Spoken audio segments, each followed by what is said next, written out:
Peygamberimiz sallallahu aleyhi ve sellem demiştir, Allah'ın en çok hoşuna gelen namaz, Davud aleyhisselamın kıldığı namazdır.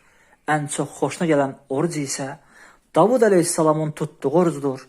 Davud peygamber gecenin yarısını yatar, sonra kalkıp onun üçte birini namaz kılar, sonra da yerde kalan altta birini yatardı.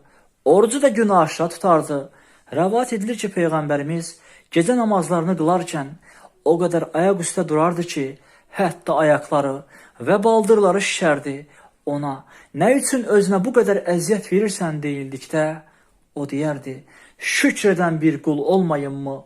Ebu Hureyre radiyallahu anh rəvat edir ki, Peygamber sallallahu aleyhi ve sellem demiştir, sizlerden biri yattığı zaman şeytan onun boynunun ardına 3 düğün vurur ve her düğünü vurdukça gece uzundur yat deyir.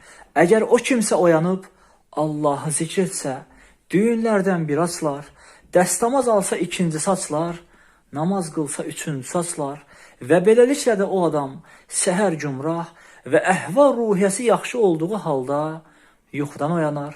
Əks halda isə o əhval ruhiyyəsi çox pis, özü də əzgin olduğu halda yuxudan oyanar.